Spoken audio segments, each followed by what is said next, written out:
Hey everyone, my name is Prince, and welcome back to another video discussing COD Zombies. Now today we're going to be talking about something a little bit weird, something that I'm genuinely surprised that no one has really picked up on, and something that I actually think could be a giant misconception that's been going on pretty much since the very start of zombies. Today we're going to be talking about one character in particular, and more specifically, that character's relationship with the series' iconic wonder weapon, the ray gun. Make sure to go join the casual Discord and the COD Zombies unofficial Discord, both of which are in the description down below, and without further ado, let's get into it. Now, this whole video came about whilst I was doing research for another video I'm planning on making talking about all of the different ray guns. So look forward to that video sometime soon. But whilst I was doing research on the original ray gun, the Mark 1,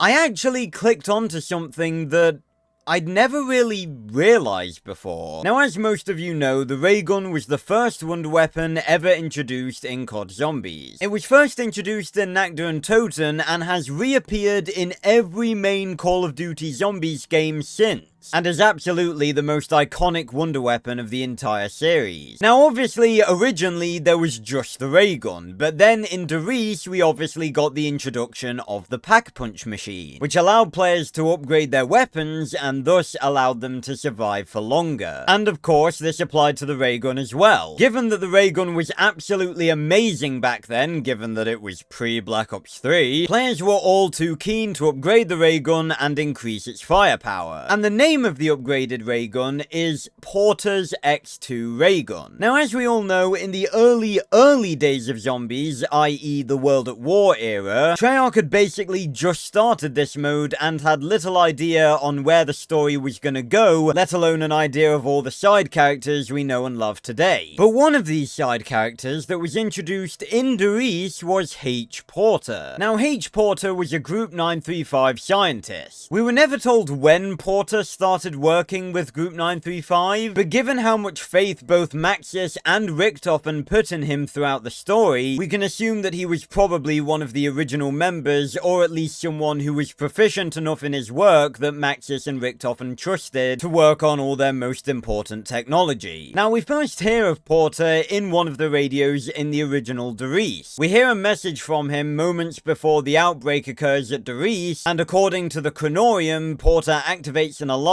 before taking a cyanide capsule and killing himself. However, despite this being mentioned in the Chronorium, and, you know, everything mentioned in the Chronorium did factually happen, many people still think that Porter is actually the hanging man outside of Der Riese, specifically due to the sort of sounds that play during the radio, as we can hear a chair scraping and the sound of someone choking. So, I don't know if that's something that Treyarch overlooked when they were making the timeline. I think you could argue either way, to be honest. I think it's a cool idea that Porter is the hanging man, considering he's actually someone of significance. But regardless, we've gone on a bit of a tangent here. Because what most people know Porter for in the storyline is the apparent fact that Porter was the one who made the Pack-a-Punched ray gun. Now, for a very long time, I never questioned this. In fairness, I didn't really know about Porter for a very long time, considering I joined the zombies community during the Black Ops 2 days, and during that time there wasn't a lot of mentions of all of the old characters, so I didn't really know who he was. But even once I found out about him, I didn't question that. I mean, at a passing glance, it makes sense, because obviously it has his name on it, and in both the V-Bush files and the Chronorium, it says that Maxis commissioned Porter to make a second generation ray gun, and he was also apparently responsible for making upgraded versions of the wave gun and the ray gun Mark II. And again, like I said, even when I found out who H. Porter was and that he'd apparently done all of this stuff,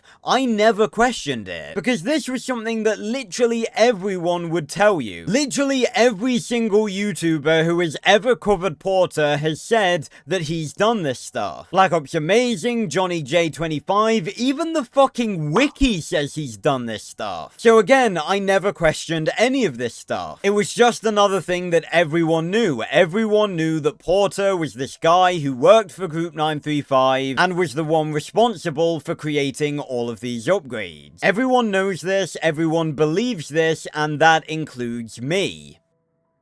Or rather, it did include me. Because like I said, this whole thing came about because I was doing research on all of the different ray guns for the video where I'm going to be going over all of them. And as I was doing said research, I realized something that I'd never really clicked onto before. And the more I thought about it, the less sense it made until I finally just thought, why have I never clicked onto this before? And that was the fact that Porter having actually done all of this is actually not possible. Now, I know that may sound a bit confusing, so allow me to explain. So, since the days of Black Ops 1, when we were introduced to the V-Bush files, and the subsequent file that described that Porter was currently developing the second generation ray gun, everyone has always assumed that this second generation ray gun that he was apparently working on is the Porter's X2 ray gun, because, you know, it has his name on it. Not to mention that in the V-Bush files, it was described that he was specifically working on the second generation due to the fact that the first generation, the prototype made by Maxis, had way too much splash damage. And again, this makes sense because the Porter's X2 ray gun does have lower splash damage. And apparently, after that, he went on to develop the pack-punched wave gun and the pack-punched ray gun Mark II. However,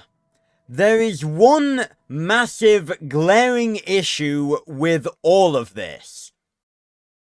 You can't invent a pack-a-punched weapon. And I genuinely don't know how I or anyone else in the community has never picked up on this. And if you have, please leave it down below in the comments because I want to know. And I know a lot of you will still be saying, what the hell are you talking about? Well, allow me to explain a little bit further. As we know, the Porter's X2 ray gun is the ray gun you get from putting it in the pack-punch machine. And everyone since the dawn of time has said that that weapon was designed and created by Porter. But that simply isn't possible when you consider the fact that it is not possible to design a pack-a-punched weapon. Because the way the pack-punch machine works is very, very simple. You stick whatever it is you want to upgrade into the pack-punch machine, and the Pack-Punch upgrades it. We know it was created initially by old Jeb Brown the blacksmith in the Old West, and that after that it was found by Group 935 and they perfected the design. But the simple fact is,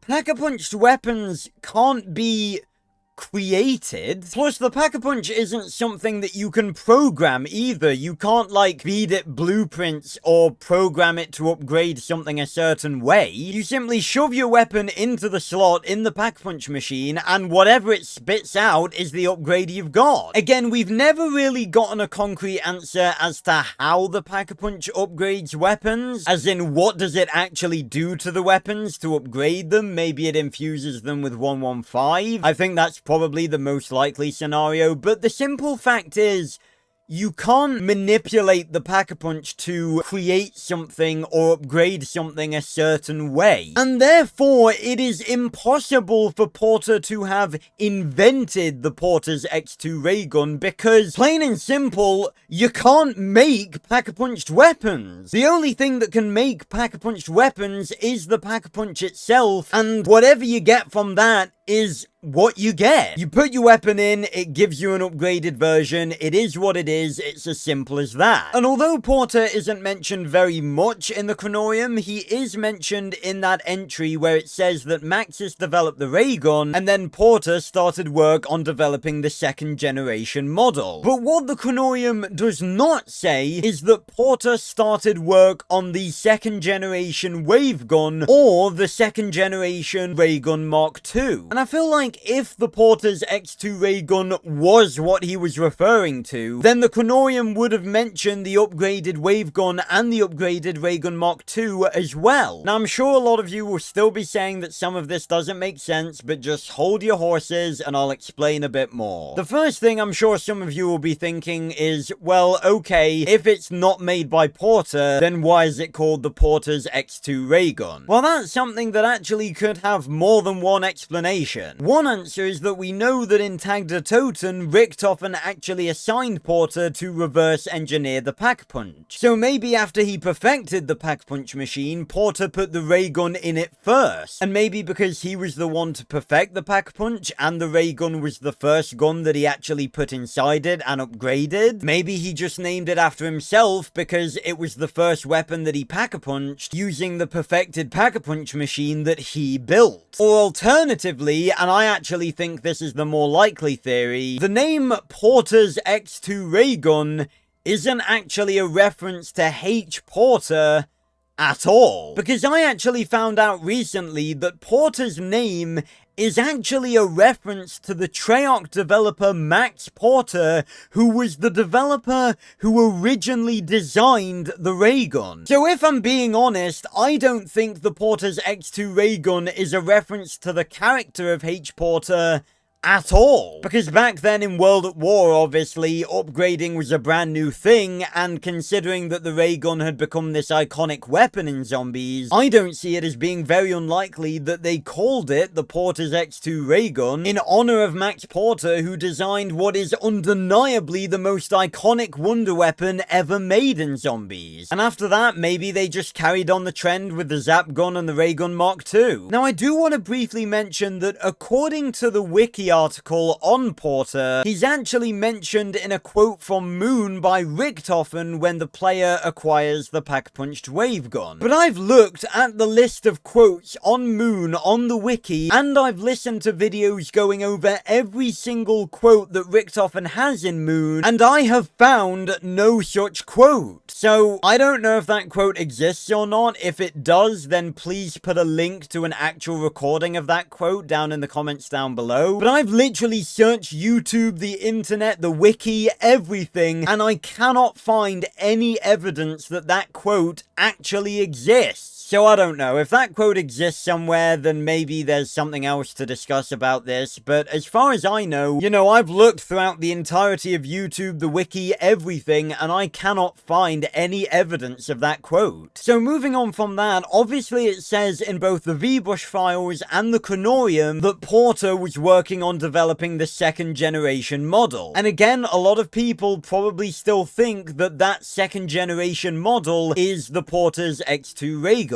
But funnily enough, the Chronorium actually gives us a bit of info that suggests that this second generation model wasn't the Porter's X2 ray gun. Because the entry that states that Maxis developed the ray gun prototype and then Porter started work on the second generation model was on April 17th, 1942. And according to the Chronorium, Group 935 wouldn't actually gain access to the prototype Pack-Punch machine until 2 months later on June 28th of 1942. So Porter couldn't have been working on developing the second generation model if it was the Porter's X2 ray gun, because they didn't even have the Pack-a-Punch machine then. So therefore what I'm suggesting is that the second generation model is actually the Ray Gun Mark II, which in all honesty I think actually makes more sense from a basic logic standpoint, because the Chronorium specifically states that Porter was working on developing a second generation model. And I feel like if what that was referring to was the Porter's X2 ray gun,